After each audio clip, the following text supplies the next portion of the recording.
This is The Drive with Dale Lolley and Matt Williamson on your 24/7 home of the black and gold. SNR, Steelers Nation Radio.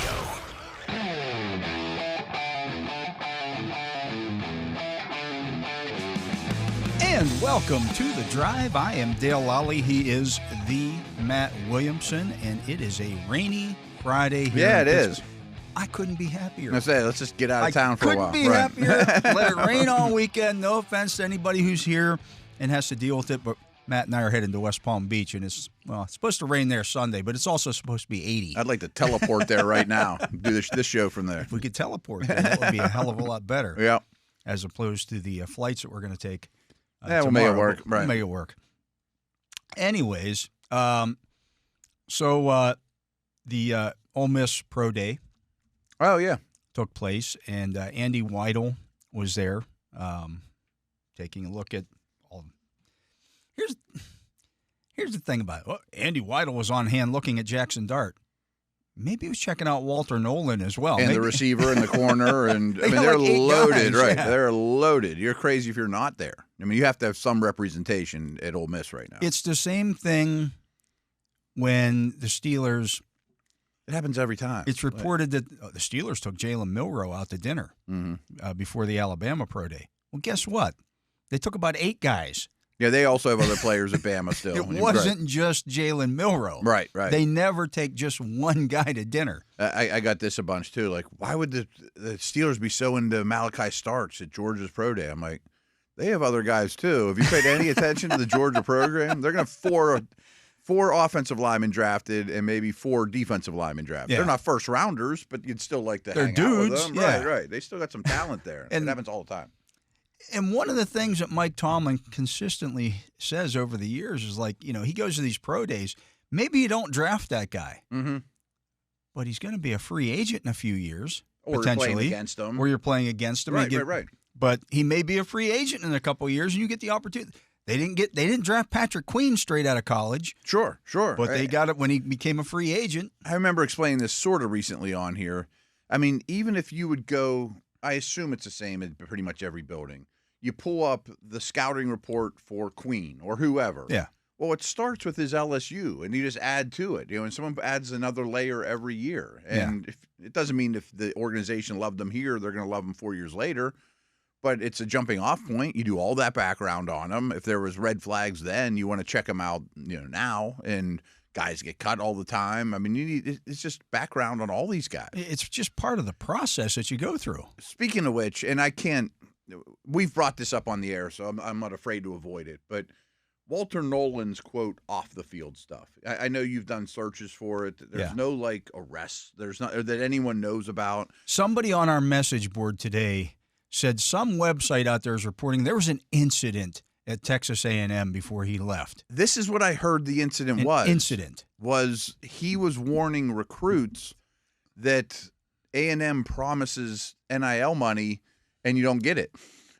So if that's his off the field issue, that's a check in the positive column for me. Look out for your buds. I've never met the dude. I know nothing about it. You know who had massive it's like so off crazy the field red flags? The Cowboys outside linebacker Parsons. Micah Parsons. Yeah. Micah Parsons punched a teammate in the face. Right. I mean, Warren Sapp fell. Randy Moss fell. Guys and fall. They actually had real things. Yeah. I mean, sometimes it was like marijuana, which we laugh at now, but that was still illegal Either at the time. way, Right. I'm not bumping a guy down because, it's not like he beat up a grandma. The right. Texas A&M coaches where he transferred from are saying bad things about him. Right. Which I kind of brought up another whole conversation for me, too, is all these transfers. Is the old school going to speak well of you, somebody's going to be unhappy. Right. You're the spurned lover. Yeah, there's no issues that I'm aware of with Jordan Addison. But he left Pitt, and people around here got sad and mad about it. He went to USC, which I totally understood. But might someone in the Pitt building be like, if I went back and talked to your girlfriends who are not your wife, right, would they all say glowing things about Matt Williamson? Probably. All right, boy, I miss that guy. Maybe you're the outlier. Right. The one that got away. that's the, you know. But no, I wonder how these transfer things change the scouting world too. Yeah, I mean, in some ways it's good. Like I can see what did Bo Nix do wrong at Auburn, and why did he become a better player at Oregon? Okay. And that one's even a different situation because he spent 4 years at Auburn and was a grad transfer. That is a little bit different too. As opposed to, say, Ward. Or like Harmon. Ward's year another one, is at 4 different schools, and do they love him at every school? Right. I don't know. Shuck or any of these dudes that have been around a lot. Or Harmon had no ill will against Michigan State, but then he goes to Oregon and blows up. Was it just a different scheme or position coach, or does A&M not allow your guys to get sacks? Well, let's dig into that a little bit, because so often, and it goes back to what we just talked about with Mike Tomlin talking to these guys, and scheme fit for players is so instrumental in how they develop and what kind of player they become, as is opportunity.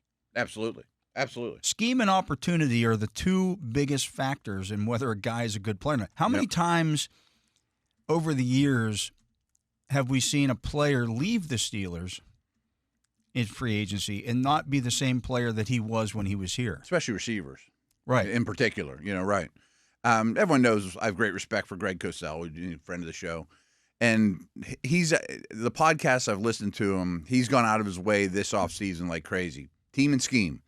Well, if team and scheme work out, he could be this. Well, if he goes wrong team and scheme, that's to me was why Nix with the Broncos was perfect. Made so much sense. Yeah. That was the kind of quarterback they wanted, a Drew Brees like get the ball out quickly, a lot of sideways Peyton knew exactly passes. what he wanted, right? I mean, that was Nix. That's a feather in Peyton's cap. You know, this is what we're looking for. I see it in this guy. I'll take him. I mean, he's a fit for me. But if Michael Penix goes to Denver, or Jaden or Daniels, if Nix goes to Carolina, or or any of those guys change places, even Drake May, do they have the same amount of success that Nix did? Probably. It looks different. Way different. Way different. Especially a quarterback. If Nix goes to New England, is anybody talking about him? Well, Drake May's pretty good. Yeah. Would they be saying, "Oh, Bo Nix, he's really good"? No, probably not. So, I heard another interesting conversation. It was a Shamar Stewart conversation, and it wasn't A&M centric, and it really wasn't even Stewart centric. But they had two guys on. One of them saying, "Draft Stewart, he's underrated." The other one was saying, "Don't draft Stewart, he doesn't make any plays." And both are sort of true. But what I thought was really interesting about DNs and sacks is the guy that was talking on Stewart's behalf was saying there's so many RPOs that half the time these coaches don't even tell them to rush the passer. They just wait there and run out to the flat or go attack the bubble screen. Like if you're playing against Luther Burden and you're the D end on that side, why do I even rush the passer? I mean, the ball's coming out. He's going to catch a bubble screen, and then I got to go tackle him. Because it's a different game. I mean, sometimes, pass rush production in particular is like, I really only got 100 true pass rush snaps to pass protect or pass rush. It's true for the tackles, too. It's why some of those spread running backs are so tough to evaluate. Everything Not to mention that they run. The whole wide side of the field. I mean, the Dree Archers of the world. I mean, I remember everyone being infatuated with those type of players. Well, we'll just get them in space like we did in college. Well, there's not much space. Yeah, there's not as much space. And by the way, everybody on the other side of the ball is pretty fast. A lot faster and better at getting off blocks and smarter and take better angles. And you don't have this insane wide side of the field just to pitch it to your fast guy like it's, my first grade flag football team. So, scheme and fit playing time availability. Yeah, that too, right. Huge. And that's why, to me, a lot of times when you look at some of these teams, they really hit on their draft this year. Like the Rams, for example, 2 years ago. They hit on all these draft picks. Yeah, because they had all these holes in their defense. When it was they Donald don't have and nobody else. To play. Right. Yeah. And so if you're playing, if I'm an inside linebacker or a middle linebacker, and I start for this defense, I'm going to rack up a bunch of tackles. Yeah, absolutely. You'll probably make plenty of mistakes too. And the Rams are a smart organization. They probably looked at it, and I'd have to go back and look at the draft classes, but they have gotten a lot out of the last two, including Fisk and Verse and those guys. But maybe they took dudes that were a little older, that were a little more pro-ready. Right. We don't need you to be a guy for us. We're not developing you. We want you to come in and play now. You're a linebacker. Yeah. We don't have any linebackers. So you're the most mature guy in the draft. We want to take you in the third round, Yeah, so there's a A lot lot of of that it's kind knowing stuff. your team, too. It is, Yeah. and hey, I mean that's what smart teams do. I'm not ripping the Rams, of course, for that situation. But it's a marriage of college and pro scouting departments married with the coaching staff too. You know, and knowing what you need. Yeah, but just I mean the idea that they're having dinner with this guy, they're bringing that guy. Right. You get 30 visits. You get 30 guys that can come in and visit. And at this point, the Steelers have had about 7. Yeah. So over the next, it's going to pick up. Next 3 weeks, once the pro days are done, once the owners' meetings are over, you're going to start seeing things happening every day. Mm-hmm. With Steelers have this guy in, Steelers have that guy in. Doesn't mean that they're necessarily interested in that guy. There's some interest. Yeah. A lot of times that's medical. A lot of times it's medical, or a lot of times it's I need to ask that guy 2 more questions, or.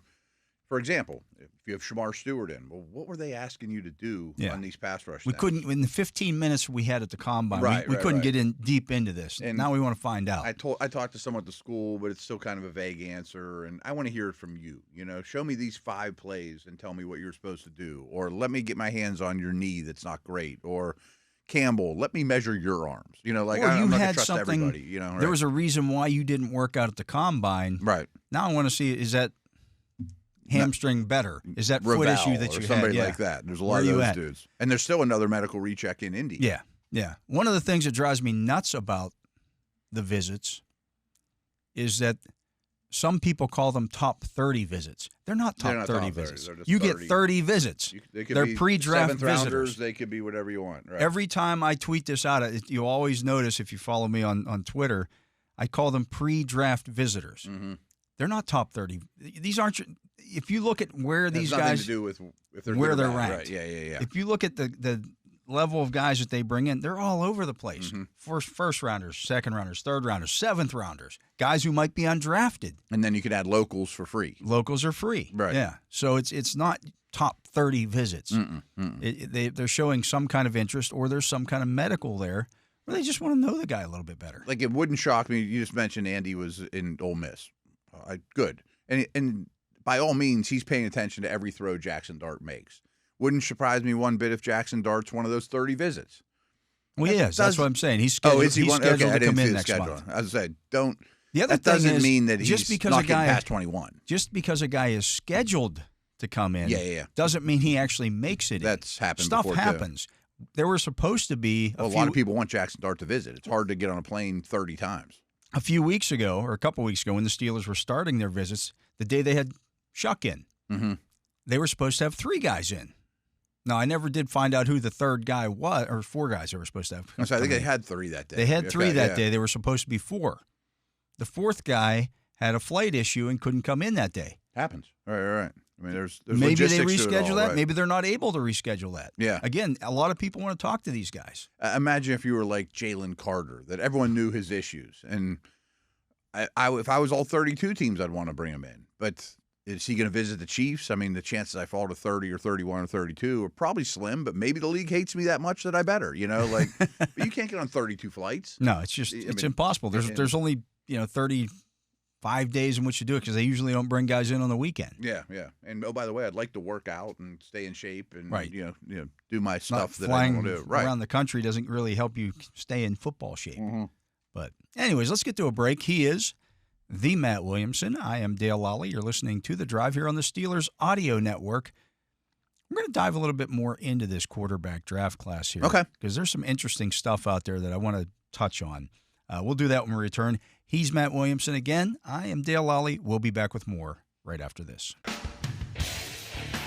Welcome back. I'm Dale Lolley. He is the Matt Williamson. And for a lot of years, I have followed Bob McGinn's work. Oh, yeah.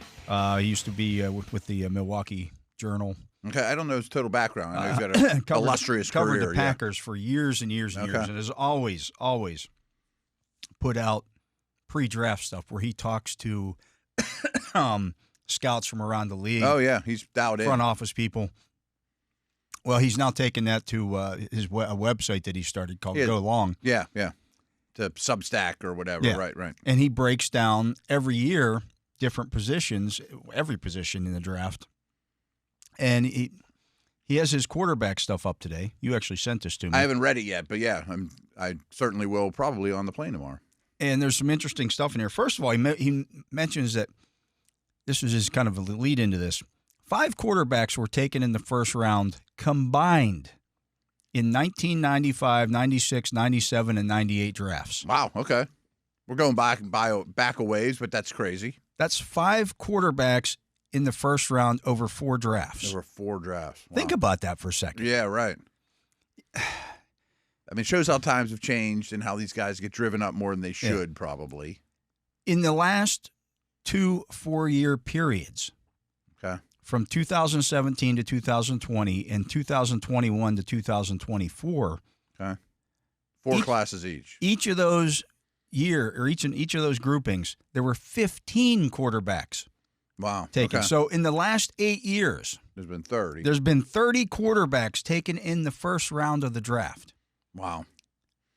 Yeah. There haven't, I guarantee you, been 30 quarterbacks who had a first-round grade on them. Oh, of course not. Over those drafts. I was drafts. sitting there thinking, too. I was thinking a couple things. We're a top 10 grade because most of those guys get taken in the top 10. Yeah, yeah. They don't go to the Chiefs or after they win the Super Bowl, or the Patriots after they win the Super Bowl. The first year that I remember that really happening was when the Bills reached and took, what was it, 2013? That Manuel? E.J. Manuel.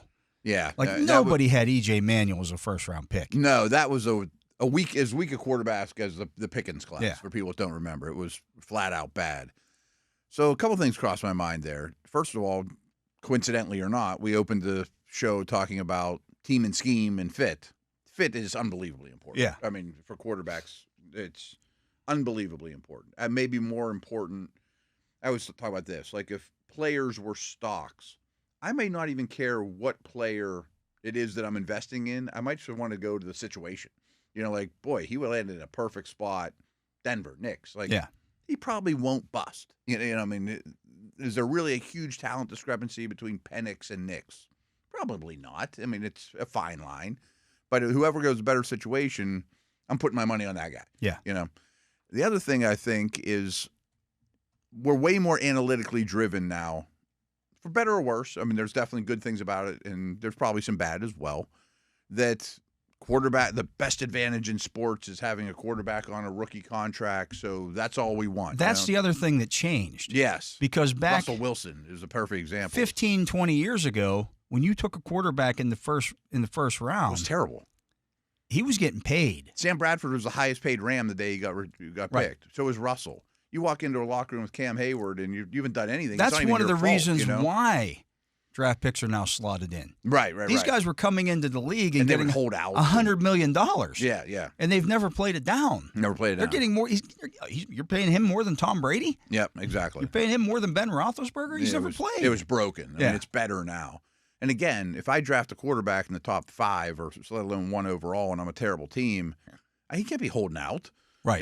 Well, that doesn't happen that doesn't happen because everything is slotted. Right, so right. Now that part's better. Now you don't get penalized for taking that swing at a quarterback in the first round. It doesn't cripple the organization. Like what used to happen. And you can do the Rosen Kyler Murray thing and get away. I mean, there's some ramifications. But the Steelers with Kenny Pickett. Bad. Right. Like, okay, you took a swing. It didn't work out. Right. You got a draft pick in return for him. You move on. Yep. It's no different than if you missed on a offensive tackle. Yeah. It's like, okay, it's not that big of an investment. But 20 years ago, you missed on that guy.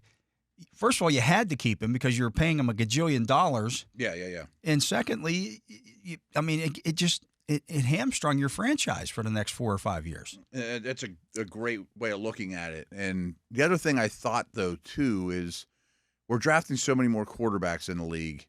Are we less patient with them? Yes. Like I think we definitely are. Yes. I mean, clearly, like the worst example ever, and it's frankly so long ago, Terry Bradshaw wouldn't have lasted on any team more than 2 years. He would have been Geno Smith. If he's lucky. If he's lucky, he gets another chance. He would have been Baker Mayfield. Yeah. You know? I mean, he bombs out there. Well, he's okay, but not worth the number 1 overall pick. We're going to move on. I mean, he was worse than Bryce Young before he got benched. Yeah. I mean, I'm talking about his rookie year. Look at Bradshaw's numbers from early in his career. Right. They were horrendous. Yeah. I mean, I'm sure there was even feedback then or blowback then.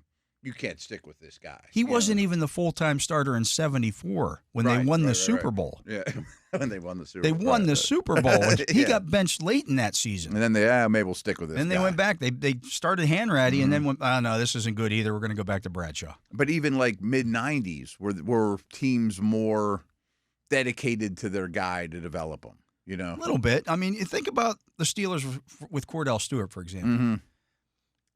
Between taking Mark Malone and Ben Roethlisberger, Cordell Stewart was the highest drafted quarterback by the Pittsburgh Steelers. He was a second-round draft pick. Right. He didn't start until his third season. They were playing him at wide receiver. Mm-hmm.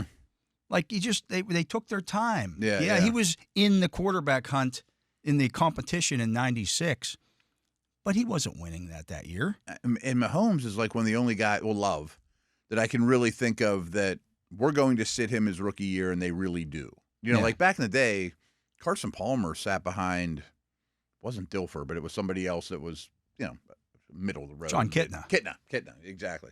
You know, How about that reach? How about that? That was well done. There was so many more examples. The best way to first-round quarterback is to sit them. That's the best thing for their growth. Yeah. But I think it's different for every player. But where I'm going with it is, like I mentioned the Rosen draft, and you mentioned Mayfield. They're the same draft. Darnold. Like, so many of these first-round quarterbacks aren't with the team that drafted them. No. And some of them have had success elsewhere. Right. But, I mean, I think a lot of it's because of the money. So here's what McGinn talked to what he calls a seasoned NFL executive in personnel. Okay. He said, the league has lost its way. We can't be honest with ourselves anymore because everybody needs them. This is the most overblown group of quarterbacks. Every last one of them is overrated and inflated. Wherever they end up, they're a half a round to a round overrated. He said, and what McGinn says about Cam Ward is Cam Ward's talent probably still would have merited a first-round pick. Yeah, not first overall. But not number one overall. Yeah. So let's dig into this. I urge everyone to check out his Substack because some of these quotes are he formulates them well because some of them are positive. I mean, it's just some are positive, some are negative. You get both sides. Yeah. I mean, every scout's going to look at it differently. And frankly, some of them are a little damning too. Yeah. You know, this guy doesn't work hard. He's a bad person. I mean, like you'll hear things like that. And if you think that's rough, sit in a war room when you really hear about some of the stuff behind people. I mean, it's brutal. With Ward, he says one of the scouts he talked to said, I did him last year when he initially was going to come out. He was wild, not a great feel, all over the place, but he's gotten so much better this year. He's a playmaker. He's clearly the number one guy. Yeah. But even so, and I'm a fan, and he's grown on me more and more, there's like 3 games from this past year that Miami wins because of him, but we're losing in the third quarter because of him. He's a stallion. Hey, Roethlisberger had some of that. Oh, yeah. I mean, Josh Allen's the best I think example. that's why when he was comped to Roethlisberger. There's more of that. I think it's more of that. Like, oh, no, this guy, when it's time to go, he goes. Yeah. And he may play like garbage for 3 quarters, but then if the game's on the line, if your defense is keep you in it, he's going to go win it. Go watch Mahomes at Texas Tech. I mean, it is a roller coaster. About Shedeur Sanders. Where's the one? One scout said he's going to have to get used to getting rid of the ball quicker. Outside of that, he gives you everything you want. He's athletic enough.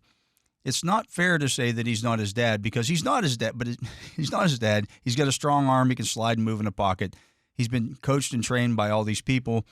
I don't see a lot holding him back right away. He's got a lot to work with. He's a worker. Great.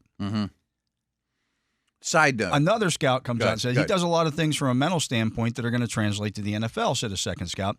But he's got borderline arm talent, maybe more than that. The concern with him is at times he developed bad habits holding onto the ball too long. He's always going to look for the home run instead of settling for singles and doubles. By all accounts, he's a great kid. I'm not saying anything different.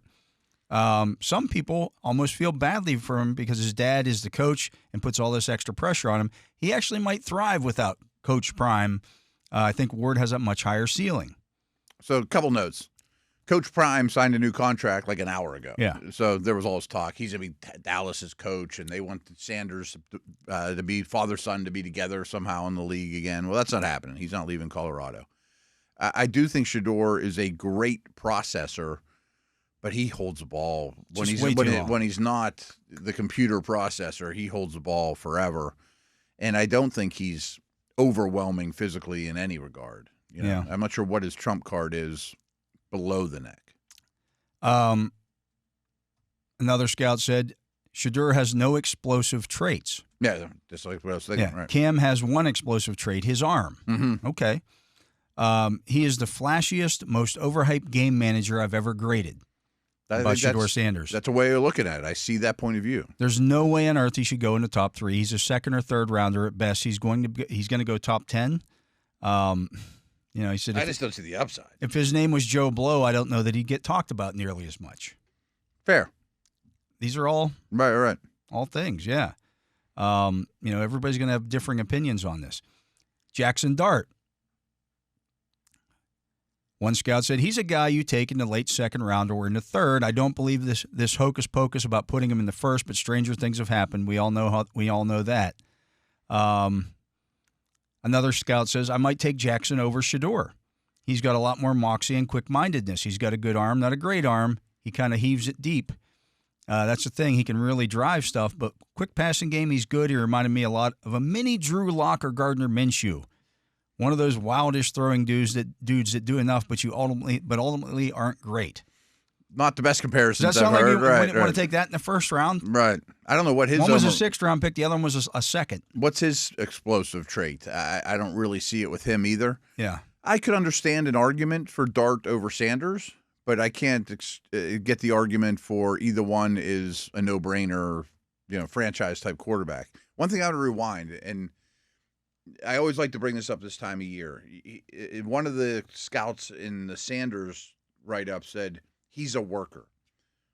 If you're not, you have no chance. No chance. I mean, that's baseline. Yeah. Like everyone's like, he's first one in, last one out, best kid. I'm like, if you're not, you don't have a chance. I mean, that's not put you ahead of the rest. That just means you can come to the poker table. Here's something. I've been doing this a long time, and so I know a lot of different scouts and stuff. I did a little bit of this myself, and I asked for a scouting report from somebody I know. He's not with any team right now. Yeah. But he still does the scouting stuff. I said, what's your assessment of Jackson Dart? And he said, I'll send you my write-up on him. Oh, okay. Okay. Adequate size with big enough hands but short arms. Adequate athlete and playing speed. Right-handed quarterback that will pass from different throwing platforms based on route. Basically sidearm on the quick flat throws and a 10 to 11 o'clock throws down the field. Inconsistent footwork. Stepping into the throw. Good release. Quickness. Most reads appear to be half the field. Will get balls batted down due to size and pressure. Blitzes. Good timing, accuracy, and zip on short quick games. Outs, slants, sticks, flats. Adequate accuracy down the field, better in the middle of the field than outside of the numbers on deep balls. He has enough arm strength to drive the ball down the field or get chunks when necessary. Can find checkdowns when pressured, but will also take sacks. Will short arm the ball to wide receivers when pressured also. Can force into coverage if some wide receivers are well covered instead of throwing the ball away. Good vision and pocket presence. Can work the pocket. Can scramble and create. Lateral the ball to the running back. Not a strong runner in short yardage because he's too upright. Adequate runner. Can make the first man miss. Tough and take a hit or in the pocket. Team appears to rally around him when he takes a big hit. His ability looks like a third-round type that could develop in time. Yeah. Right. That's what he is. That goes back to why there are 15 of them taken every 4 years, because you're taking third-rounders in the that's first. Where you make the mistake. Right. And it's just because the need is greater than the supply. Here's what was written, the scouts told McGinn about Tyler Shuck. Okay. Will be 26 in the fall. I know you have to factor the age in, but if you went out and just watched the guy, he'd be the number 4 quarterback, one scout said.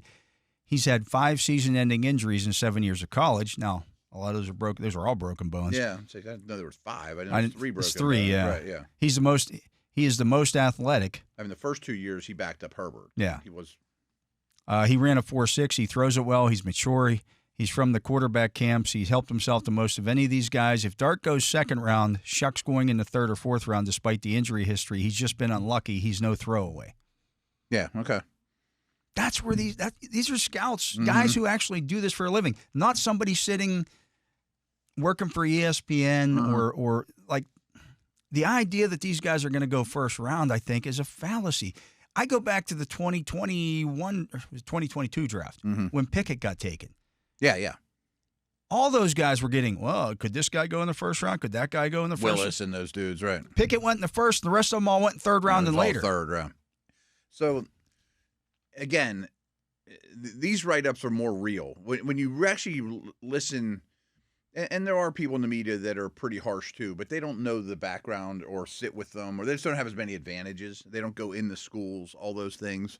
But when you hear or read a real NFL scouting report, most of our listeners come away with bad. Most of the listeners come away going, I don't think I want that guy. Yeah. I mean, there's a lot of negative or a lot of concerns or he needs to get better here because every one of us, and especially the fans that just do this part-time or just not into it, don't realize how hard a jump it is from the quarter. I mean, in order to be successful in the NFL, he has to get better at everything. Yeah. And in this area, he has to get 1,000 times better. I mean, Andrew Luck had to get better at this right, stuff. exactly. Peyton Manning threw dudes, 30 interceptions his rookie year. Right, exactly. You know? I mean, the jump is so hard. People assume that. Like, oh, we took a second-round corner. We'll be fine at corner. That doesn't mean he's going to be good. I mean, rookies are a problem. But the other thing, too, is, and we talk about this a ton, too, which is definitely true in real war rooms, is, okay, your Utah scout writes up the Utah kid and says, he's a second, third rounder. Well, we only got 15 first-round grades, and we're picking 18. Yeah. Doesn't mean he's not the right pick for us. You know what I mean? Right. Like, and that's the thing. When you see don't get 32 LeBrons, you know, in this draft, we did this a couple of weeks ago where I can't remember who does these are the first round guys. Yeah, it was one of the ESPN dudes. Right. There's always, and I think he had like 12 or 13. Well, obviously there are 32 picks in the first round. Sure. That means another 18 or 19 guys are going to go in the first round. And a lot of times on some places you'll see a 1-2 next to their name. When the beast comes out, Dane does that. Yeah. That means they could go in the first round. They could go early second round. And that's where he's projecting from what he's hearing and things like that too. And really the way to do it is the way that Zerline does it. You just put a grade on saying, I think in year 2 he's a starter. Well, if there's 40 of them, I'll take, the best one. I mean, there's only so much to pick from. After Shuck, McGinn has Kyle McCord 5th, according to what the guys he's talked about or talked to. And first, I know there's some people that really like him. I don't understand. Here's a quote from the scout. I don't understand how Ohio State dismissed McCord and brought Will Howard in. He has a better arm than Howard. He throws it pretty well. He threw for all that yardage at Syracuse and sort of reinvented himself. He's definitely going ahead of Howard and Quinn Ewers. He's probably going ahead of Dart.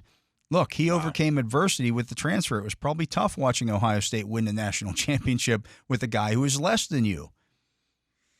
Okay, so I've been talking up scouts, and I've obviously the greatest of respect for area scouts and all the work they've done, and I tasted a little bit of it.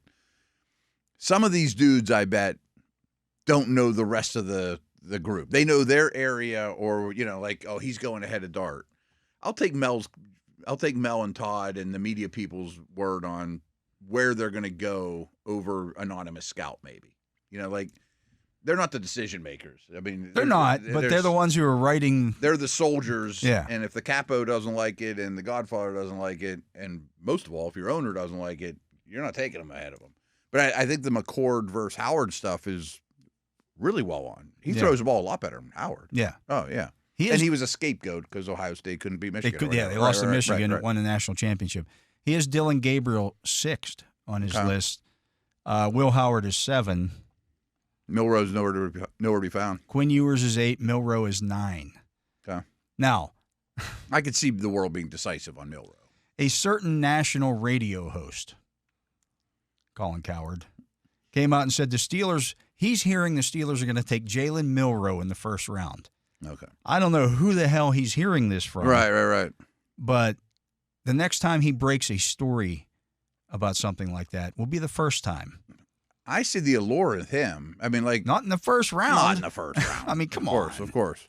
I don't think he'll be there in the third, as their picks are currently constructed, but he's definitely not in my top 21. He could be. Who knows? No, we don't know. But the thing, and I think we said this earlier in the week, that the thing I like about Milroe compared to McCord and Howard and Ewers, I can write a story where he's the answer. Well, the first quote here is he has the highest ceiling. Yeah. This is from a scout. He has the highest ceiling because of the athlete and how fast he is. But the throwing stuff, he's a couple years away. Yeah, he definitely is. I feel like he was talking to me on a lot of this stuff. This is stuff that we both of us have been saying about a lot of these guys the entire process. And I knew he was working with a private quarterback coach, as almost all these dudes are. Yeah. But he's working with Carson Palmer's brother, who's got a great reputation, but they need time. I mean, when did Jordan Palmer get his hands on Milroe? A couple months ago? You're not going to turn him into Josh Allen overnight. It took Josh Allen a long time. Yeah. He was the same way. It's just interesting. A lot of this stuff, again, I get, if you like Shedeur Sanders, you like Jackson Dart, great. There are things to like about those guys. I don't like him enough to take him at 21. No, I don't. I might take Shedeur Sanders. I don't know. I'd have to look and see who's available, but I just... It doesn't excite me. It doesn't excite me at all. The problem, of course, is so many of these GMs don't have job security. They have to tie themselves to them. A coach can be like, well, we had a rookie quarterback when he goes to his owner and they won 6 games, and he started to get better at the end, remember? And, keep us around for another year, Yeah. There's agendas and all that type of thing, too. And there is logic to, okay, let's say, I don't know, pick whoever you want. Dart. Dart is the 60th best player on your board, but you take him at 30 because if he hits, he's going to hit a lot better than the safety you were going to take at 30 or the guard. Okay. Again, that's how you get in trouble. That's how you get in trouble, right? You're buying over sticker price. Yeah. Well over sticker price. Well, right. A little bit, 10%'s fine, but not double. Not double. Right. Yeah. I'm with you. Let's get to a break. He is the Matt Williamson. I am Dale Lolley. You're listening to The Drive here on the Steelers Audio Network. Matt and I will be back with more right after this. And we are back. I'm Dale Lolley. He is the Matt Williamson. And Matt, the Steelers making another roster move today, re-signing Jeremiah Moon, the outside linebacker. Had a block kick last year. Yeah, he was a good special teamer. Became a core special teams guy. Yeah, and there's 3 outside linebacker edge guys that are going to make the team that you're thrilled about. But there's another spot there, and they've kept 5 in the past, too. It's happened. One of the things I think people overlook on the Harrison signing, Malik Harrison, the idea is that you want Peyton Wilson to play more snaps than what he played last year as a rookie, right? When he was also a key contributor on special teams for you. People don't look at it, but this is a compliment to Peyton Wilson. Correct. Yes. And look, I love Landon Roberts as much as anybody. You're not putting him out there on special teams. True. So right. You're losing the special teamer, but you're gaining a defensive player. So if Patrick Queen's not going to play special teams for you, which he isn't, and Peyton Wilson isn't going to be a core special teams guy anymore, which he isn't. I assume Holcomb is. I should know that off the top of my head, or at least I don't know. We'll find that out. He was a starter last we saw him too. He better be because he's going to have to get good at it. You couldn't afford to have a Landon Roberts and Cole Holcomb, who you don't know if he's a special teamer. I assume he did it early in his career before he became a starter. I assume he was a 4th or 5th round pick. But he hasn't. Yeah, but he hasn't done it lately, and he's also now 28, 29 years old. Yeah. You can't have none of your inside linebackers have special team. Mark Robinson played a ton inside linebacker, a ton of special team snaps. He may not make team. Right. Right. That's the thing. So Harrison will. So while it would have been nice to bring back a Landon Roberts, the idea is for Peyton Wilson to play more. Yes. Again, and you can't move away from that you can't play a Landon Roberts at the expense of Peyton Wilson. Peyton Wilson has to play more. Yeah, it can't just be you're the 3-4 guy, you're the nickel dime guy. That would be a step back if that's what Peyton Wilson is this year, or his career. That's not enough. That's not. He's better than that. Yeah, that's fine. He's a rookie. Yeah, and Roberts is good, and he's a thumper, and they're different styles of linebacker. Yeah. But Holcomb also wasn't in the mix either. Right. I mean, if that's your 3 and he was a starter for you 2 years ago or whatever. Where Harrison's your 3. And he was a starter for the Ravens last year, then okay. Yeah. I mean, I do believe Roberts is probably a better linebacker than Harrison. Yes. But he doesn't do as much. He does one thing. He does one thing. He does one thing, yeah. So, I think people overlooked that when they looked at that signing. Same thing with Jeremiah Moon. Your top 2 outside linebackers aren't playing special teams. No. Herbig's played a ton over the years, too. Herbig's played a lot. And how much more of that do you want? Right. Do you want to really continue to push them that? Yes, he's going to do some stuff. But that's why you have a Jeremiah Moon there. Matakevich That's why when back. Preston Smith was inactive late in the year, because Jeremiah Moon was there, and he's a special teams player, and Preston Smith is not. Had they brought a Landon Roberts back this year, there were chances that he was going to be inactive for some games. Yeah. Which might have been why he didn't want to come back. It's the game day puzzle. Yeah. It's different. It's easy not to think about these things in April or even training camp. When you got to put your inactives in Sunday morning, how do I get Danny Smith happy? People went crazy. Like Preston Smith's out there, they had some injury stuff, and Preston Smith's out there in their whatever package you want to call it. He's next to Cam Hayward rushing the passer. The next week he's inactive. Corey Trice was out there starting that game against the Bengals. The next week in the playoffs against the Ravens, he's inactive. Right. How could those guys be inactive? Because they're not special teams players. They're not special teams players. It's not that hard. They might not get their jersey dirty hardly at all. You know? Thus, Pierre's back. Skoranic's back. Do we know Connor Hayward, who's played a ton of special team snaps? Definitely going to make the team. Might not make the team. Or Mark Robinson. Right. These guys have played There's no lot of guarantee. special team snaps. Your player 40 and on right on the roster, you Who better knows? you better play special teams. And if you don't, if you're really good at it, you can hold on to a spot. Killebrew. Right. You make a life out of it if you're great at it. Right. Yeah, that's hard to do. You could go back over Freddie McAfee lasted 12 years in the league because he was really good at special teams. Wasn't because he was a great running back. No, right. He was really good on teams. And people don't think about it at the wide receiver position enough either, especially in a system like the Steelers that doesn't have 3 wide out there all the time, so 4 are getting a lot of snaps. Your 4th guy might not play all that many offensive snaps, let alone your 5th guy. Right. But he's going to get his jersey dirty on special teams. Yeah. At least he better. And I always talk about this with special teams coaches. They have such a weird world. Nobody comes along in week 10 and steals your starting guard or defensive end or safety. Yeah.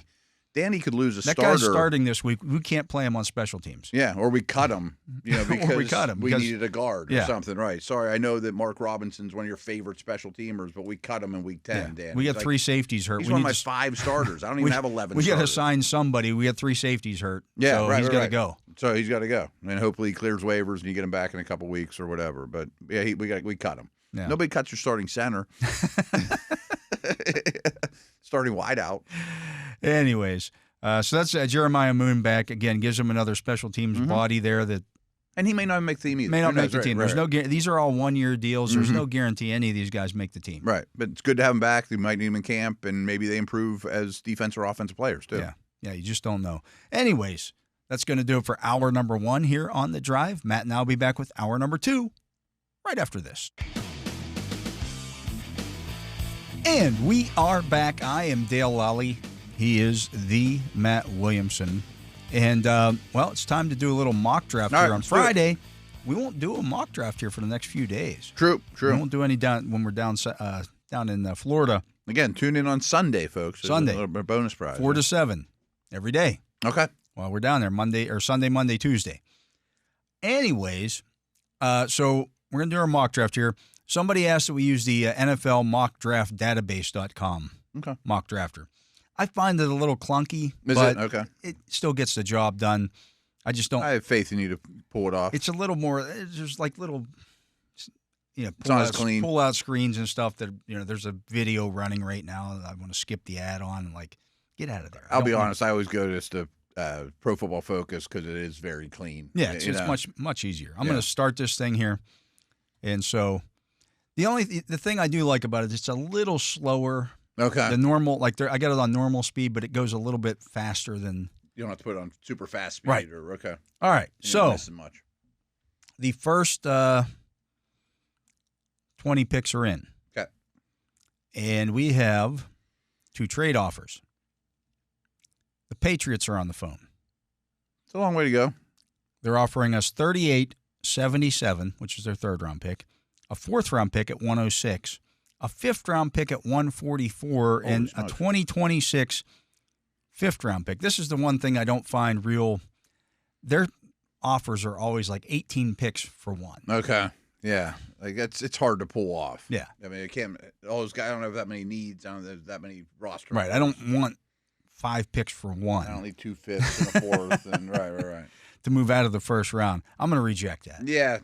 And in the real world, maybe you'd consider it if how your draft board is, but you're like constantly on the phone to move up then. Yeah. You know, which is easier then. The Chiefs are on the phone.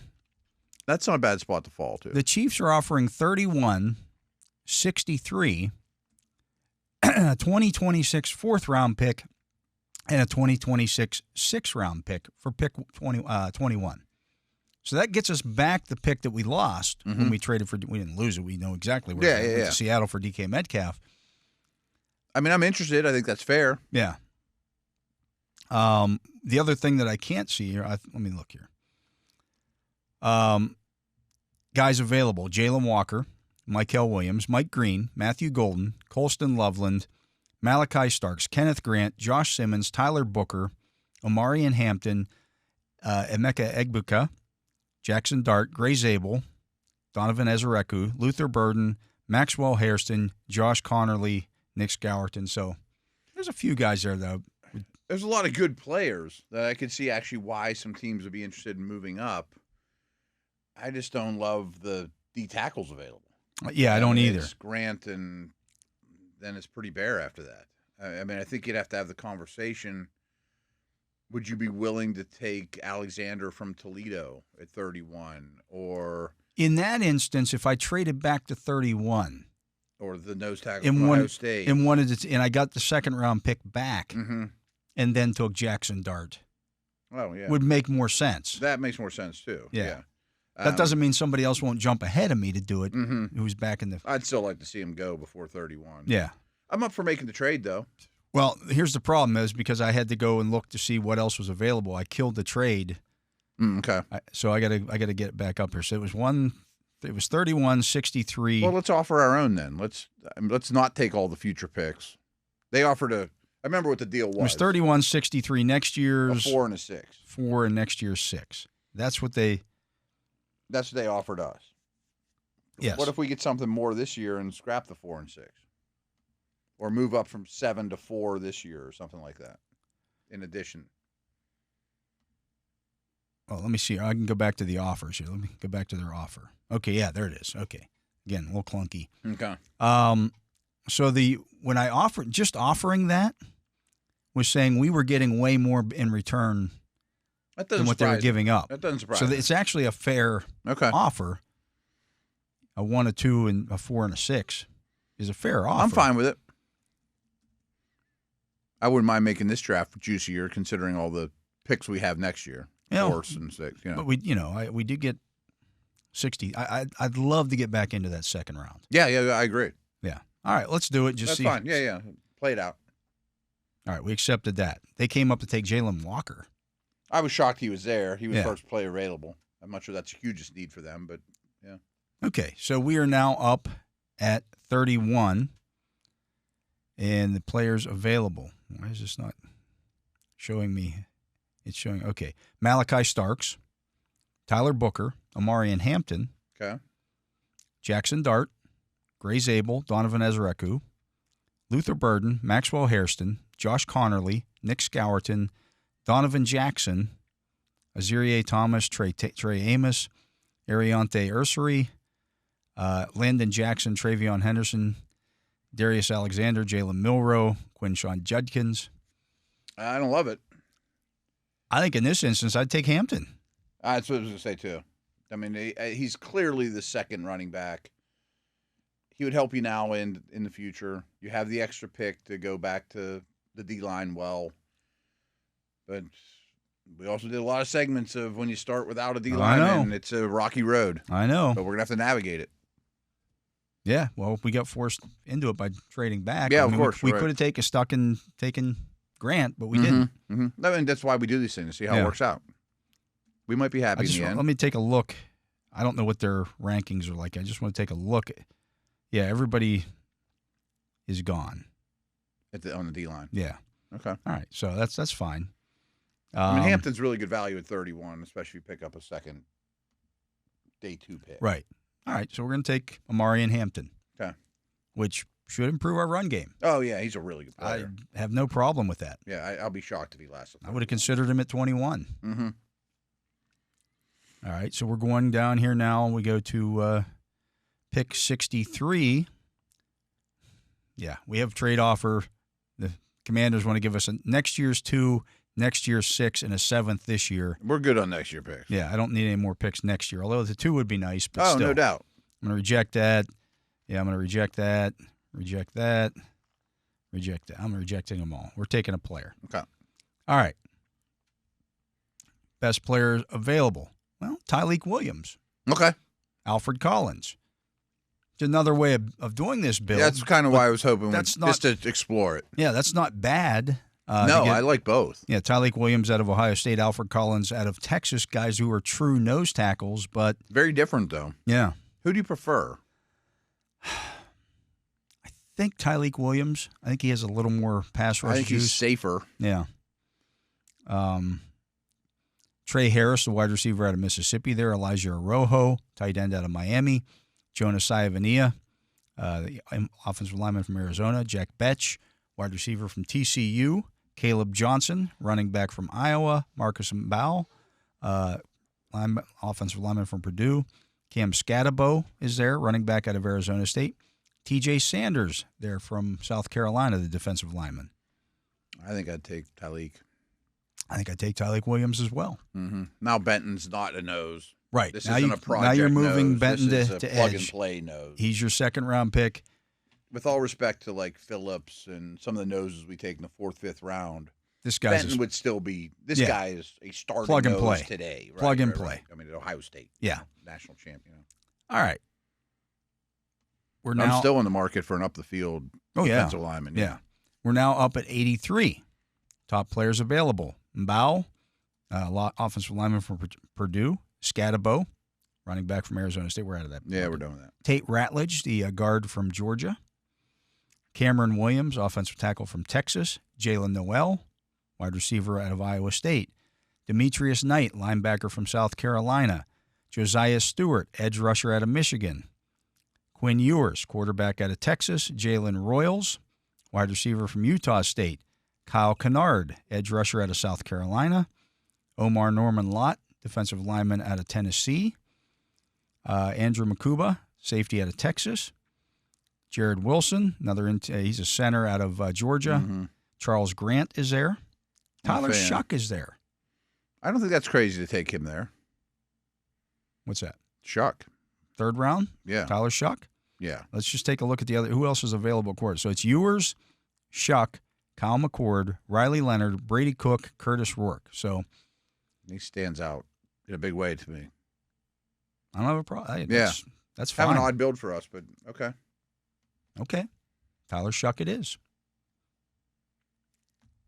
And we're cruising now down through to pick one, where are we at? 120-something here, 122, something like that. Okay.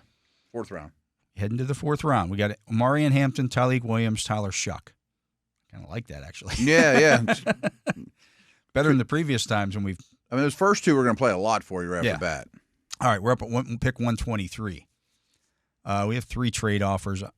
Chiefs are on the phone. They want to give us more picks for next year. I'm going to reject that. Root against the Chiefs. 49ers want to give us like 17 picks the rest of this draft for 123. Nope. And the Rams want to give us 127, 190, and next year's 6th round. Where are we at now? For 123. Take it. I'm going to reject it. I just want to make. Let's stick and pick. We made Abe draft. Yeah. All right. You can go crazy with these things. Is there any position that you want to look at here? I want to look. I want to look at D-line. O-line, D-line. Guess who's available here? Ty Robinson. I'm cool with that. I'd like to know the tackles, but I'm very cool with Robinson. Anthony Belton, who might be a guard. Holland Pierce, Jalen Rivers, Chase Lunt, Johnny Cornelius out of Oregon, Jack Nelson, the offensive tackle from Wisconsin, Brandon Crenshaw-Dixon. There's more of those guys available than there are. Yeah, that group isn't defensive bad. ends. Yeah, that group true isn't defensive bad. ends, and that's what Robinson is. Belton was my favorite of the group you mentioned. Yeah, but there were 5 of them I could live with. Yeah, here's what you're looking at on the defensive line at this point. Ty Robinson out of Nebraska, Jamari Caldwell out of Oregon. Well, he's a nose. We can't do yeah, that. He's a nose. Vernon Broughton out of Texas is still there. Okay. He would be a defensive end type. Yeah. J.J. Pequise is a nose. Cam Jackson, a nose. Mm-hmm. Same thing like when we take Grant in the first round. There's all these noses in round 4 Tim and 5. Smith still there. Like right, these are guys that we've Not every already team got wants that. as much as we yeah. do. Right. Do you like Robinson more than Broughton? I do. I do too. Yeah. I do too. I think he's more active. Yeah. Do and it. They have him ranked 106th, and their overall rankings weren't 123. So they seem to have him properly ranked. Some I of the think other so, ones yeah. have him a little lower. Down than to that. the 200s. Yeah. Come on. Yeah. Ty Robinson it is. Okay. Very different type than. Yeah, he's like a 6'6", 295-pounder. Mm-hmm. I think he'd play that runs and fair amount athletic. as a rookie too. Yeah. Just bangs into things and Mm-hmm. makes plays. I wouldn't turn my nose up at a corner. Wouldn't turn my nose up at a receiver. Usually this part of the draft, receivers are I definitely would love to add an O-lineman of some sort to develop. Well, here are the guys. And that's about where I'm looking. Interior offensive linemen who are available. Okay. Dylan Fairchild from Georgia. I did a lot of work on him. I like him a lot. Miles Frazier out of LSU. I think he's interesting, too. He played some tackle at the Senior Bowl. Seth McLaughlin out of Ohio State. Caleb Rogers out of Texas Tech. Josh Gray out of Oregon State. Connor Colby out of Iowa.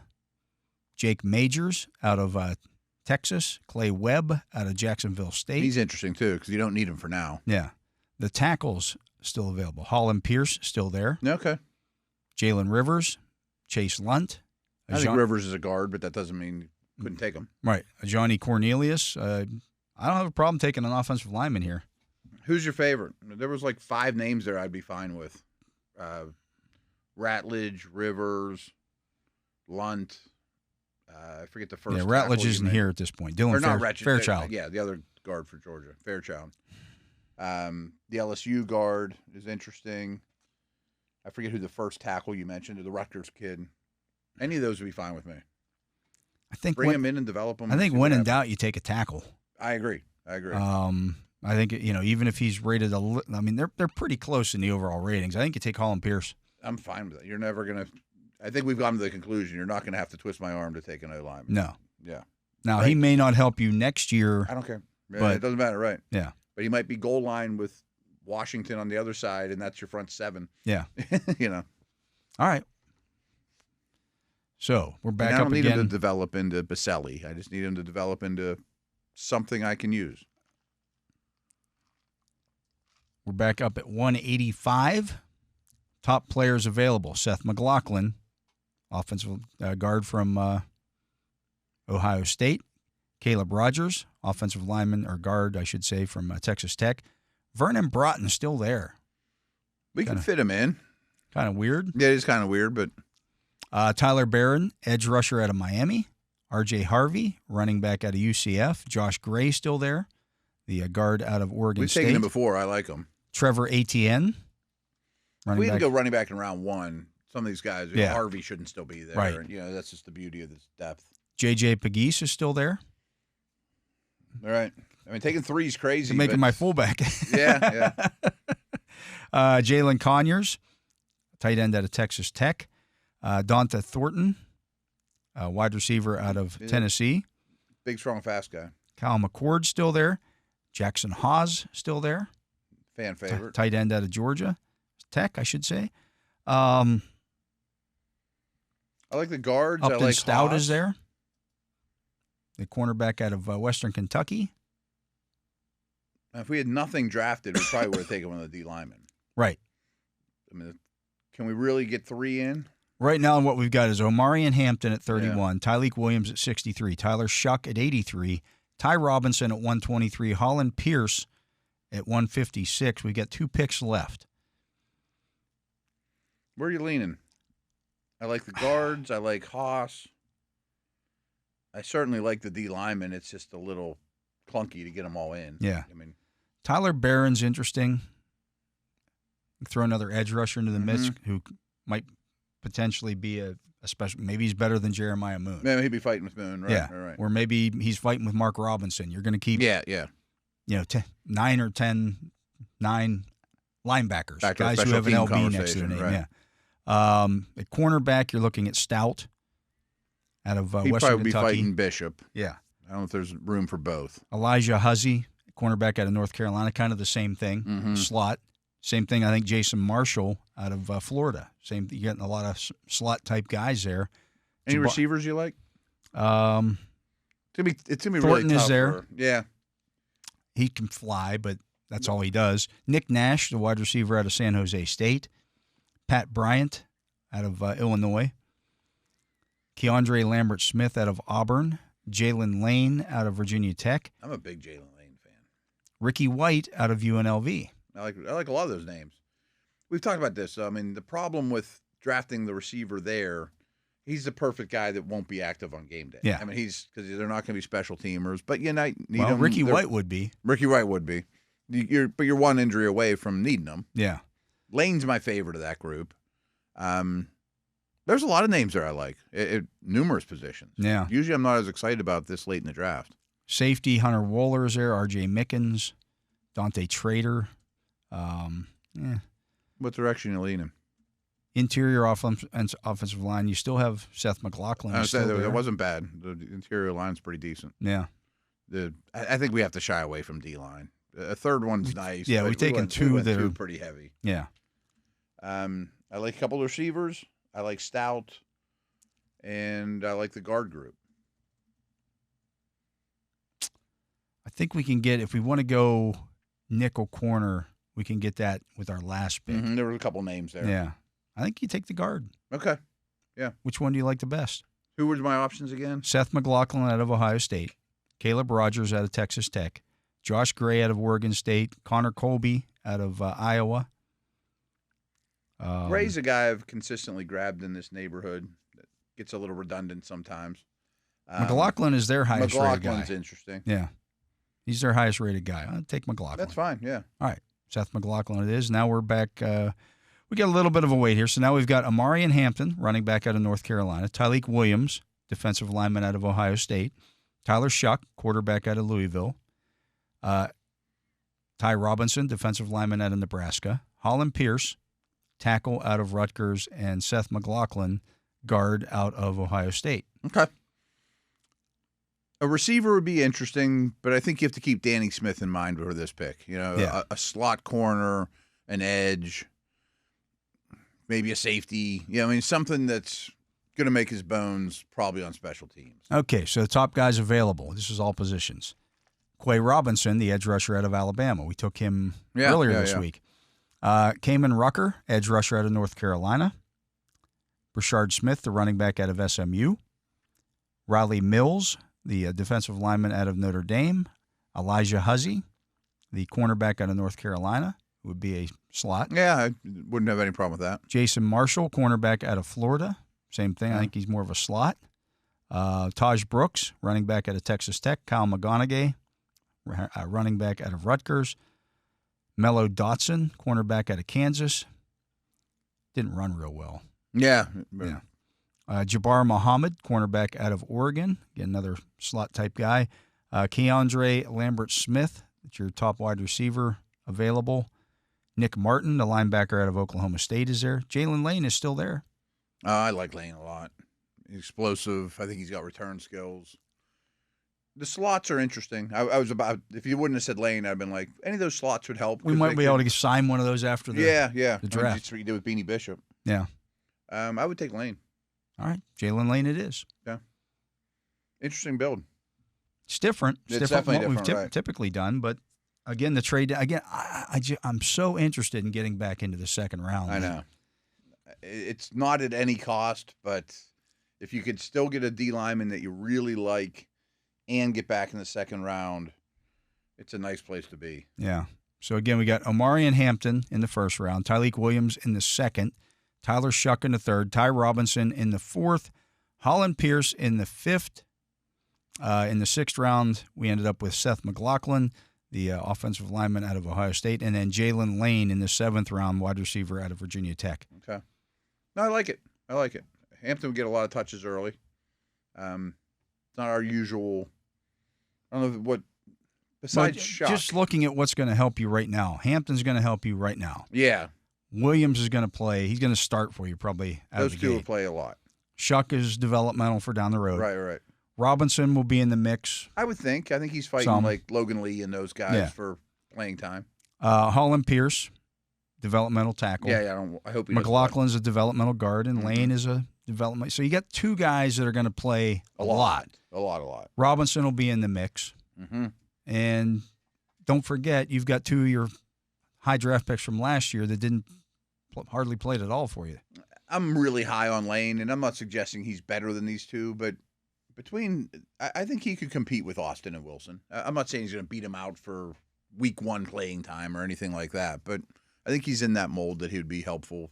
He's an explosive little guy. Yeah, so it's an interesting build, a little different. Anyways, let's get to a break. He is the Matt Williamson. I am Dale Lolley. You're listening to The Drive here on the Steelers Audio Network.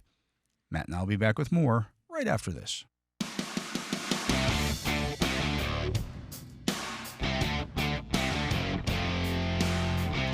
And welcome back. I'm Dale Lolley. He is the Matt Williamson, and this is The Drive on the Steelers Audio Network. And, of course, you can hear The Drive every Monday through Friday from 4 to 6 p.m.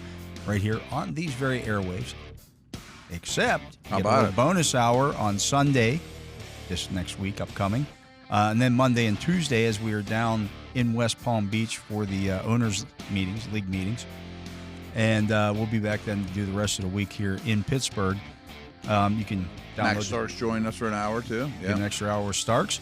You can download the Steelers mobile app, and that will go right to your phone. Get it right there. Or you can also watch along on YouTube because we will have people videoing us down there and videoing the show. It won't be Tyler Vittmeyer. No, he doesn't get to make the trip. No Tyler on the trip with us, but Tyler Shucks. Yeah, there you go. Anyways, give us a thumbs up on the video as well. Matt, we've done this with some different positions here. I want to take a deeper dive into the cornerback position beyond just the top guys. And the interesting thing about the cornerback group this year, I think if you polled 10 different draft guys, other than like Travis Hunter, Will Johnson, and Jahdae Barron, who's going in the first round? The rest of the top 5 might be different for everybody. Yeah, and even Barron and Johnson have some questions. I remember you saying this when we did our first triple take write-up. Like, every one of these guys has a question about him. You know, like, is it speed? Barron answered some of those things. He ran really, like, people were thinking, well, maybe he's a 4.5 guy. He's not. He ran in the 4.3s. The only question I have with him isn't what we think of him. It's just, what will the league value him? Will they realize Branch went too late? DeJean went too late? Sainstro went too late? He's bigger than those guys, too. He is. I mean, he might be more, not bigger than DeJean. Not DeJean, but he's bigger than Sanistrel. He's bigger than Branch. He's bigger than Sanistrel. Some of those guys who were true slots. Yeah, he can play outside if you like. More so than those guys. And Sanistrel was fine last year outside. Oh, he did well. He did well, right. I just wonder if the league's going to start to embrace that these nickel / do-it-all glue defensive backs are worth more than an early second round. Yeah, to me, Jahdae Barron is a much faster version of Cam Sutton. Ah, that's a good call. Yeah. I mean, like he can do a little bit of do some safety. Right, he can play the slide. He can play outside. Yeah, he's a much more athletic version of that. And by the way, takes the ball away. Yeah. I mean, and that doesn't sound like Sutton was pretty valuable there for a while. Yeah. I mean, the Lions paid him too. Like right. He was very helpful before he left the first time around too. And again, Barron flies around a lot more than that. And I think he's more adept. Well, I don't know if he's more adept than Sutton to be an outside corner. They both could do it reasonably well. He's even bigger. He's bigger than Sutton. Is he bigger than Sutton? Like, they're about the same height, but he's like 10 pounds heavier. I'd say he's pretty thick. Yeah. Yeah, and he'll throw his body around too. Yeah. No, I like the player a lot. Then you're looking at guys. I mean, how you rank the next group of guys is like, what are you looking for? Like Maxwell Hairston. Like Ravel to me stands out. But but he's got the injury If issue. it wasn't for the injury, I think he'd be closer to the top two. But what do you do with him, what we know today? Like, I don't know that Maxwell Hairston necessarily fits in to the Steelers scheme and what they're looking A little for. small. He's like 180 pounds. Mm-hmm. He missed a good chunk of last season with a shoulder injury that nobody's talking about. He has some aggressiveness to him, too. Like, I hate to say this, and I hope it's not true, but he might not be long for the league throwing his little body around. And he's as pretty explosive thin as he is, and there's a lot of big collisions. I think he's a good player. But I was actually talking corners on a different podcast this morning. It was like everyone all of a sudden is mocking Hairston in the late first round. Because he I ran understand. well. He ran well. And all the other guys are hurt around him. Exactly. Yeah. But if you're the fan base that takes Hairston to the Rams, are you thrilled? You're like, he seems like a second rounder to me. Yeah. If that was your second pick in the draft, I'm like, oh, good. Oh, he's a nice pickup. But if he's the first guy I'm hanging my hat on in my draft class, I'm like, Same with like Azaria Thomas. Right, exactly. Good player, but I don't kind of know. the opposite. Yeah. But Doesn't similar run as grades, well, but doesn't run as well. A little bigger. Ravel, you mentioned. Ravel really interesting. If he were clean, I think he could be top 10 player. Yeah, but he's not. He's not. And an East Carolina guy you'd love to have seen at the Senior Bowl and things like that. Well, you don't get it, So he's a real tricky one. Then you look at guys like Trey Amos or Benjamin Morrison. Mm-hmm. Morrison's the same way. If Morrison were clean, he might be in the first round. I hate that it's a hip. Yeah. And it's been a recurring hip. Right. For a position that's always slipped. He may not be on some team's draft boards. He could be one guy that goes in the fifth round and be like, and then you get surgery again. I mean, I hate that happens, but it's a rough sport. Yeah. I like Amos. Yeah, no, he's a good player. Yeah. Good player. We've talked a little bit about Caleb Ransaw out of Tulane. Mm-hmm. He's another one of these guys that at least he's clean. Yeah, at least he's not hurt, and he's 5'11", 197, so he's got the adequate size. Ran a 4.33. Mm-hmm. There are some dudes that can fly. Yeah. I mean, Porter to me is a really interesting one. Darian Porter's just because of track traits. guy and right. size, and but he's only been a corner for a year. Right. But he was a great special teamer. I mean, he's Joey Porter's size. Yeah. Dorian faster. Strong's kind of the same way out of Virginia Tech. Like they're almost the same player, height, weight, all that stuff, and then we mentioned before we hit record for the segment, I don't know if the Steelers will take one. And I kind of lean, I think you do too, probably not. That might be one of next year's tasks. Just because you don't know if you're going to end up with an extra second or you round just pick go find another guy. Yeah, but it would be great to develop Porter behind Slay and not ask him a thing this year. Yeah. Or, one of those guys that hasn't played corner a lot. I don't know if you have that luxury this year. I almost, with the cornerback position, Joey Porter's going to be going into year 3 next year, Joey Porter Jr. Is taking that guy now, is that still too close? A little bit, especially if you're not going to get it. I mean, he's not going to beat out Slay. Yeah, I'd like it maybe to be 4 years difference between those two guys. Now that when the contracts are coming up, you're a little more spaced out. And let's say Slay gets hurt, could this guy beat out Eccles and Trice? I mean, even if a spot would open. Yeah. Probably not. I don't know that you can be that advanced thinking with a second-round pick, third-round pick. Yeah. Sixth-round pick, sure. The ETS guy, SA dude. That's different. That's a late round. Right. That's just all traits. Zaw Frazier. Yeah. I mean, they're all traits. If he hasn't played all 4 this year, you might be thrilled a year from now. Yeah. That makes sense to me. But not top 3 rounds. Yeah. It's a good cornerback class. If you take Travis Hunter out of the equation, right? It's fine. It's fine. It's Will Johnson's average. not as appealing as he was 1 year ago. I mean, even at the top. Now he may change that. He may go out and he has his pro day a few days before, or not his special workout, I should say. Yeah. An interesting conversation today about him. I'm curious what you think. Is could he get back in the mix for Jacksonville or the Raiders at 5 and 6? They both could use him. In a huge way, and he's very much a Pete Carroll type corner. Yeah, if you watch the tape from 2 years ago, it's great. It's great. Great, like one of the best players in the country on national title team. But this past season, he was dealing with injuries. The team wasn't as good. I don't think the motivation was as high across the board. Yeah, I mean, Harbaugh moved on, looking into some business decisions, and I'm not saying he's soft or anything like that, but I don't know that he's super fast. I like him a lot. Well, what if he goes out and runs at his? Let's say he goes to his pro day or his private workout and runs a 4.45. See, that was kind of my point. Like, what could he do in the coming days to maybe and get in that mix? And running and cutting. He's going to look smooth running and cutting. I'm sure he does that well. I could see him all of a sudden a week from now. He's popping up in mocks going 6, going 5, top 10. Maybe he's clearly the non-Hunter corner. To me, he and Malachi Starks have some similarities in that, like, Malachi Starks goes to the combine and didn't run it wasn't blazing. Wasn't a 4.4, but he's a 4.5 guy. And all he does is make plays. And he doesn't make any false steps. Yeah. And even like Starks, all the GPS stuff and the drills, he was the fastest. Right. Like he does the football on the field. So maybe he's not a great sprinter.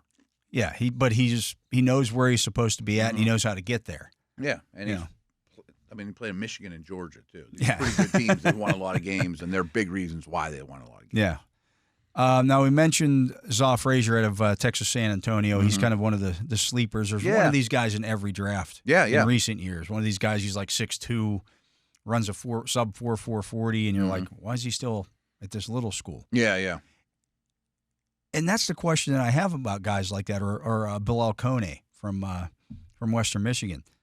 We're in the NIL era. It's not like back in the day when I was with Lee Bodden at Duquesne. Right. Those guys don't stay there. Now these guys move on. Somebody comes in and offers them a bag of money. Now, if they stayed because they're close to home, sure. Or they, no, these guys were the guys who found me. That's great. That's great. Right. That's fantastic.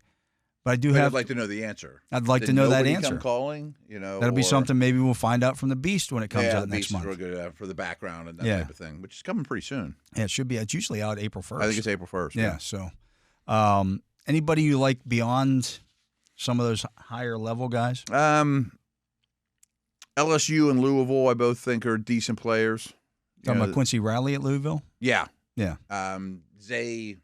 What's his name at LSU? I think is also Zai. Zai Alexander. He throws his body around. He's tough. I think the Steelers would like him.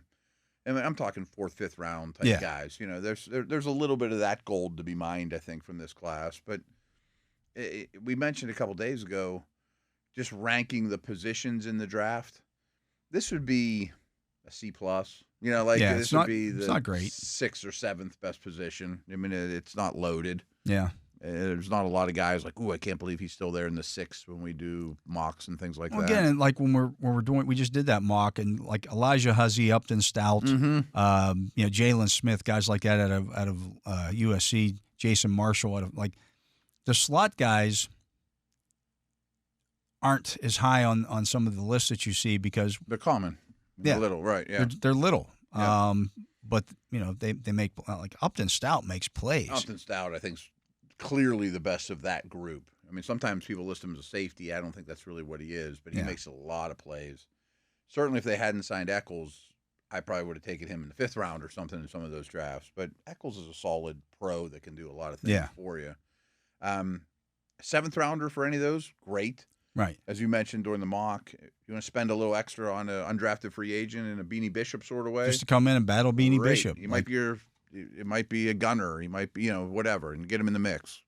Yeah, I'm all for it. I'd love to add another minimal investment slot defender. Yeah, because they just don't last long.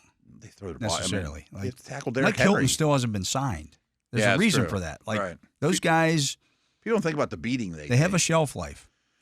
I mean, it's one of the reasons teams prefer bigger slots now because I'm just going to run Derrick Henry at your little slot corner, or I'm going to pull guards at him. He's 180 pounds, and he's going to be taking on a 250-pound running back. He's by far the smallest human being near the ball. Yeah.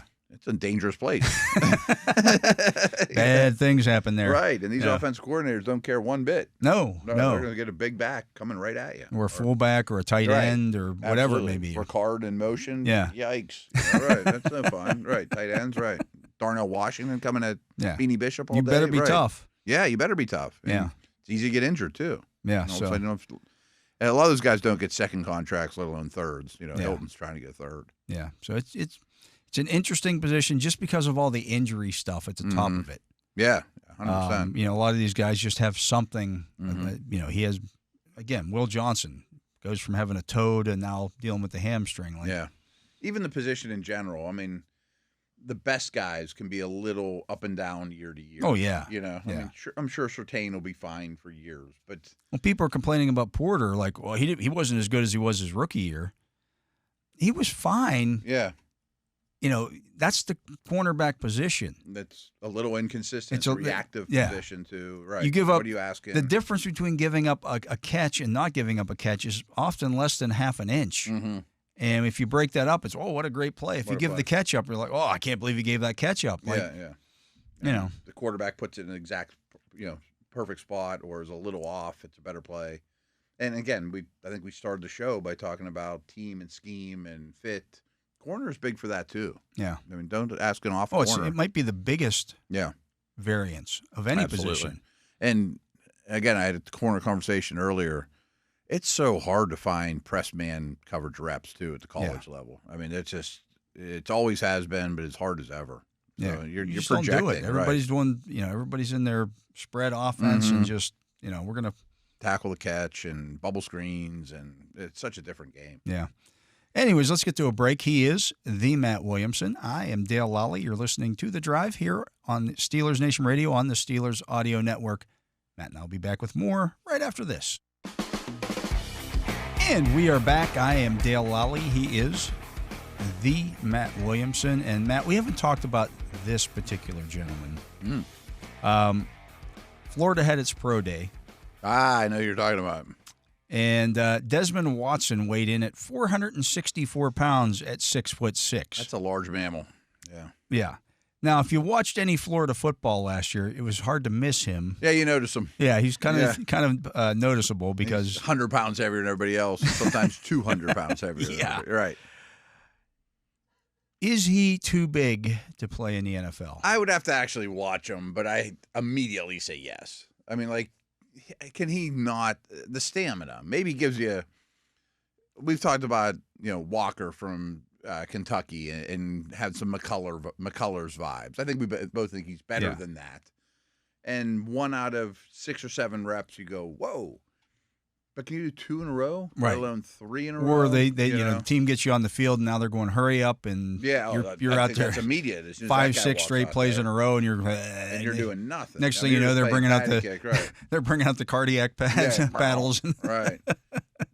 He won't get drafted, right? No, I don't think so. Do you think he ends up in a camp? Yeah, I think somebody will take a shot. Probably, unless like the team doctors we're afraid that if he falls over on the field, we got to pay his medical. I mean, think Zach Frazier would like blocking him for the training camp? I think he'd love it. I know. I mean, once in a while he wouldn't, but most of the time, one-on-ones wouldn't be a lot of fun. If well-rested one-on-ones. Well, and most of them are. But then sometimes it'll be like, Mike Tomlin will go, okay, run it back. Yeah. I got to do that again? Wait a second. Team drills, and he's just rolling around. I don't know. It seems way too extreme for me. He bench pressed 225 pounds 36 times. Good. So he's got plenty of strength. Yeah. At 6'6", too. I assume the arms he's not short. Yeah, he's tall. But the 40 time was 5.93 seconds. Ooh. You think you can beat him? I do. It's a pretty good case that maybe you could. That would be like with 200 pounds on your back. This is what I'm saying here. 5'9", Yeah. And he's 6'6". Like, those are some, Right. He's pretty round, though. He's a big dude. He had a 25-inch vertical, though. I mean, he has some athleticism. Not bad. Right. I mean, think about that. Jumping, getting almost 500 pounds, 25 inches into the air. It's pretty insane. It's pretty good. I wonder. I'll look at the beast. Like, what did he weigh in high school? Is he added, or they? I'm sure. Is he just that? Is that just who he is from day one? 464 pounds. I mean, I don't think I'm the first one to suggest maybe losing weight's a good idea. He's 100 pounds heavier than Starks. Right. Right. I mean, he's probably 125 pounds more than Casey Hampton was. Max Starks is like the biggest human being that most people will ever see. Right. And it's not even close. Not even close. This dude's 6'6". You got to feed this guy 464. Too. I mean, the owner might just feel like you can't have him. If he could play, that's one thing. Again, but the stamina is the thing that you.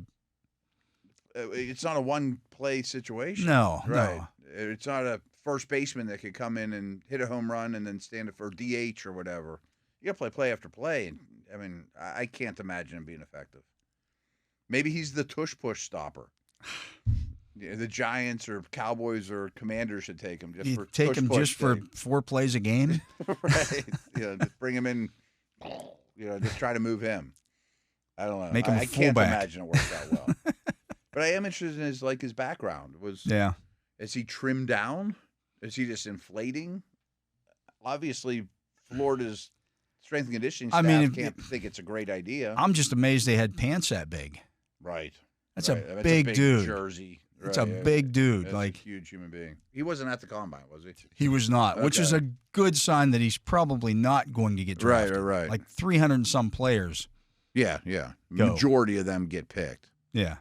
Tyler Vittmeyer just sent us. He attended Armwood High School in Seffner, playing football and participating in the shot put.